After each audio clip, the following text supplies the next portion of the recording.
بسم اللہ الرحمن الرحیم۔ شروع اللہ کے نام سے جو بڑا مہربان نہایت رحم والا ہے۔ تعلیمات قرآن و اہل بیت کی تبلیغ و ترویج کے لیے ابو ابراہیم آغا علی روحانی کا ساتھ دیں۔ ہمارا یوٹیوب چینل خود بھی سبسکرائب کریں اور اپنے احباب کو بھی دعوت دیں۔ اعوذ باللہ من الشیطان الرجیم، بسم اللہ الرحمن الرحیم، الحمد للہ والصلاۃ والسلام علی اہلہا، اللہم صلی علی محمد وآل محمد وعجل فرجہم۔ محترم ناظرین و سامعین، السلام علیکم ورحمۃ اللہ وبرکاتہ۔ آج کی نئی ویڈیو کے ساتھ حاضر خدمت ہیں، میں ہوں علی روحانی اور آپ دیکھ رہے ہیں روحانیت نامہ آفیشیل یوٹیوب چینل۔ محترم ناظرین و سامعین، آج کی اس مختصراً ویڈیو کا عنوان گفتگو، موضوع گفتگو نہایت مفید، روحانی لحاظ سے، دینی لحاظ سے، دنیاوی لحاظ سے اور نہایت برکتوں والا موضوع ہے۔ جی ہاں، آج کا موضوع ہے ہمارا بسم اللہ کی فضیلت اور برکات۔ بسم اللہ الرحمن الرحیم، یہ کس قدر عظیم ذکر ہے، کس قدر عظیم کلمات ہیں، اس کا ہمیں شاید اندازہ ہی نہیں ہوتا، اور یہی وجہ ہے کہ ہم نے اپنی روٹین میں، اپنی روزمرہ کے معمولات میں اس کی برکتوں سے مستفید ہونا یا تو چھوڑ دیا ہے یا ہمیں اندازہ ہی نہیں ہے، اور یا ہم نے صرف کھانا کھانے سے پہلے یا پانی پینے سے پہلے یا کچھ اس طرح کا کام کرنے سے پہلے کے لیے اس کو رکھ چھوڑا ہوا ہے، ان عظیم کلمات کو۔ جبکہ حقیقت یہ ہے کہ ان کلمات کی برکات، فیض و برکات اتنی ہیں کہ آپ کے اور میرے شمار سے باہر ہیں۔ یہ ہم نہیں، خود آل محمد علیہ السلام کی روایات بتاتی ہیں، خود نبی اکرم آقا دو جہاں خاتم الانبیاء جان دو عالم صلی اللہ علیہ وآلہ وسلم کی حدیث مبارکہ اس طرف ہمیں متوجہ کرتی ہیں کہ ان کلمات شریفہ کے کس قدر فیض و برکات ہیں اور اس کی فضیلت کس قدر ہے۔ تو آج کی اس مختصراً ویڈیو میں ہم متوجہ کریں گے اپنے آپ کو بھی اور آپ کو بھی کہ ہمیں ہر کام کی ابتدا بسم اللہ سے کرنی چاہیے۔ یہ صرف سننی چھوڑنا، پڑھنی چھوڑنا، بلکہ مجھ سمیت ہر بندہ مومن کو جو ہے اس پر عامل بننا ہے، یعنی عمل کر کر کے اس کا عامل بننا ہے۔ پھر آپ دیکھیے گا کہ انشاءاللہ ہماری زندگیوں میں اس کی برکات کیا معنی رکھتی ہیں اور اس کی کس قدر برکات ہیں۔ امیر المومنین علی بن ابی طالب علیہ السلام کی ایک روایت ہے جو غر الحکم میں بھی ہے، کیا فرماتے ہیں کہ جو بندہ اپنی گفتگو کا آغاز بسم اللہ سے نہ کرے، اس کی بات کا جواب ہی نہ اس کو دو، اس کی بات کو ہی اگنور کر دو، نظر انداز کر دو، سلام سے نہ کرے۔ اور جو بندہ اپنے، یعنی یہ کہا آپ نے کہ جو اپنی گفتگو کا آغاز سلام سے نہ کرے، اس کی بات کو نظر انداز کر دو، اور جو اپنی تناول کرنے کا، کھانا کھانے کا یا پینے کا آغاز بسم اللہ سے نہ کرے، اسے اپنے آپ کی ملامت کرنی چاہیے اور یاد آنے پر فوراً پڑھ لینی چاہیے۔ تو یہ کس قدر دو اہم چیزیں ہیں۔ انشاءاللہ ہم سلام کے بابت بھی جو ہے کہ سلام کرنا، ایک دوسرے پر سلامتی بھیجنا، اس کی کس قدر فیض و برکات ہیں، یہ بھی ہم اپنی کسی ویڈیو میں پیش کریں گے۔ ابھی آپ کی خدمت میں کچھ روایات پیش کرتے ہیں جو ائمہ طہار سے منسوب ہیں۔ آپ فرماتے ہیں، امام علی رضا علیہ السلام سے ایک مروی روایت ہے کہ آپ نے فرمایا کہ جس قدر آنکھ کی سیاہی سفیدی کے قریب ہے، اسی قدر ہی بسم اللہ الرحمن الرحیم اسم اعظم کے قریب ہے۔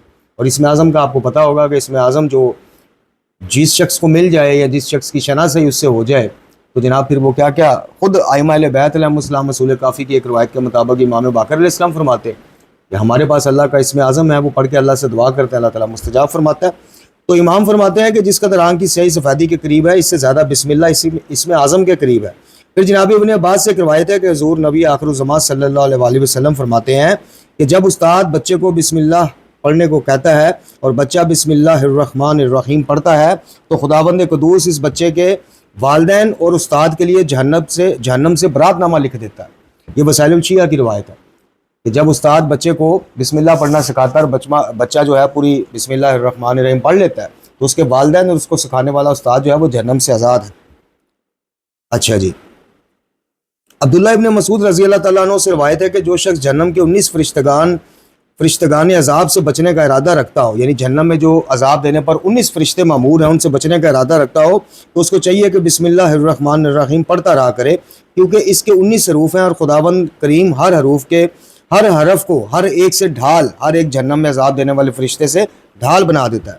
جناب صادق آل محمد امام جعفر صادق علیہ السلام فرماتے ہیں کہ جو شخص وضو کرتے ہوئے بسم اللہ پڑھ لے تو اس کا تمام جسم گناہوں سے پاک ہو جاتا ہے، اور یہ وضو ایک وضو سے دوسرے وضو کے درمیان گناہوں کا کفارہ بن جاتا ہے، اور جو بسم اللہ نہ پڑھے اس کے جسم کا صرف اتنا حصہ پاک ہے جس حصے میں پانی پہنچا، یعنی وضو کیا، لیکن اگر وہ بسم اللہ پڑھ لے تو تمام بدن ہی پاک ہو جاتا ہے۔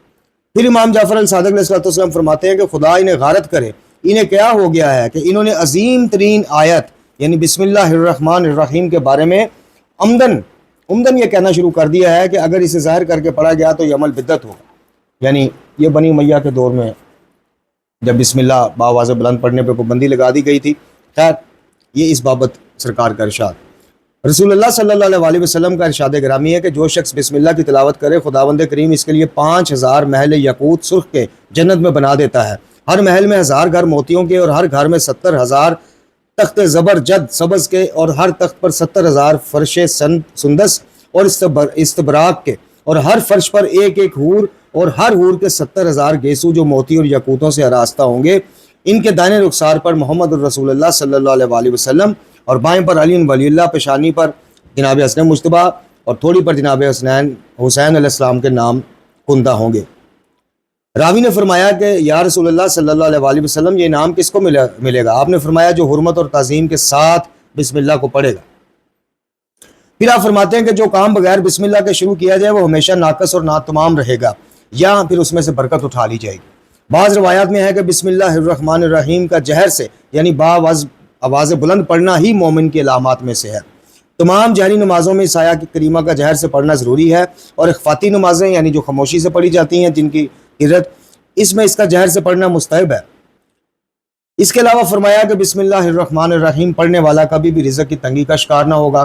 بسم اللہ کو مسلسل پڑھتے رہنے والا کبھی بھی جسمانی بیماریوں کے چنگل میں نہیں پھنسے گا. یعنی بیماریاں آتی جاتی رہیں گی لیکن پھنس نہیں جائے گا. اور پھر فرمایا کہ بسم اللہ الرحمن الرحیم قوت حافظہ تیز کرنے کے لیے نہایت مؤثر ہے.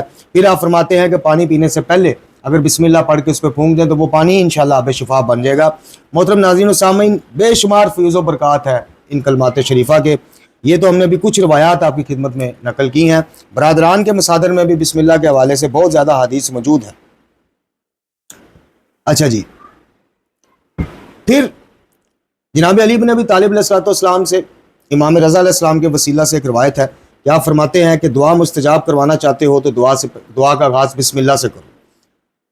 اور پھر امام علی بن ابی طالب علیہ السلام ہی فرماتے ہیں کہ میں ضمانت دیتا ہوں کہ جو شخص کھانا کھانے سے پہلے بسم اللہ پڑھے گا اور اللہ تعالیٰ کو یاد کرے گا وہ کھانا اس کے لیے مضر صحت نہیں بنے گا. وہ کھانے کے مضر اثرات اس تک نہیں پہنچ سکیں گے. اور پھر آپ نے فرمایا کہ کھانے کی ابتدا بسم اللہ سے کرو، اگر یاد نہ رہے تو جب یاد آئے پڑھ. تو یہ مختصراً سی ویڈیو میں ہم نے کوشش کی کہ متوجہ کریں اپنے آپ کو بھی اور اپنے سامعین کو بھی، خصوصاً نوجوانوں کو جو اس طرح کی سنت معصومین علیہ السلام سے آج کل دور جا رہے ہیں. اور ان کے ہاں بس یہی 2 چیزیں ان کو بتا دی گئی ہیں کہ فضائل اور مصائب. جب تک آپ سنت محمد و آل محمد علیہ السلام کو نہیں اپناتے، ان کی ترویج کا ذریعہ نہیں بنتے، اس وقت تک مومن کہلوانا جو ہے مشکل ہی نہیں ناممکن بات بھی ہے. پروردگار عالم سے دعا ہے کہ ہمیں ان سنتوں کو سیکھنے، عمل کرنے اور دوسروں تک پہنچانے کی توفیق عطا فرمائے. وآخر دعوانا الحمدللہ رب العالمین.